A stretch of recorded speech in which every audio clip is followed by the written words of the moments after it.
नमस्कार, आप देख रहे हैं सियासत समाचार। इलेक्टोरल बॉन्ड को असंवैधानिक बताते हुए सुप्रीम कोर्ट ने इस पर रोक लगा दी है।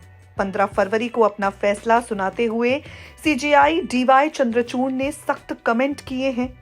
आपको बता दें, इलेक्टोरल बॉन्ड के मुद्दे पर सबसे बड़ी बहस इस बात को लेकर थी कि आखिर इस बॉन्ड के जरिए किसी राजनीतिक दल को मिलने वाले चंदे की जानकारी आम लोगों को मिलनी चाहिए या नहीं। इससे पहले बीते साल 2 नवंबर को कोर्ट ने इस मामले पर अपना फैसला सुनाया था। कोर्ट ने सरकार के तर्क पर अपनी असहमति जताई थी, जिसमें कहा गया था वोटर्स को चंदा देने वाले की पहचान जानने का अधिकार नहीं है। अब इसी मामले को लेकर कोर्ट ने 15 फरवरी को अपना फैसला सुनाते हुए कहा है, इलेक्टोरल बॉन्ड सूचना के अधिकार का उल्लंघन है। इससे स्पष्ट है कि कोर्ट ने माना है कि वोटर्स को चंदा देने वालों की जानकारी होनी चाहिए। कोर्ट का कहना है, चंदा देने वालों की जानकारी सार्वजनिक नहीं करना नियमों के खिलाफ है। ये मौलिक अधिकारों का उल्लंघन है। सुनवाई के दौरान कोर्ट ने चुनाव आयोग से भी नाराजगी जताई थी। कोर्ट का कहना था, चुनाव आयोग इस बात की जानकारी दे कि 30 सितंबर 2023 तक राजनीतिक पार्टियों को इलेक्टोरल बॉन्ड से कितना पैसा मिला। इस बात की जानकारी नहीं रखने पर कोर्ट ने चुनाव आयोग से नाराजगी जताई थी। अब उच्चतम न्यायालय ने अपना फैसला सुनाते हुए स्टेट बैंक ऑफ इंडिया और चुनाव आयोग को निर्देश दिया है।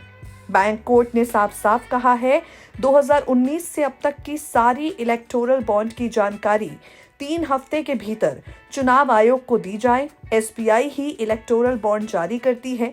कोर्ट ने बैंक को बॉन्ड नहीं जारी करने का निर्देश दिया है, क्योंकि कोर्ट का मानना है ये चंदे पूरी तरह से लेन देन के उद्देश्य से दिए जा सकते हैं।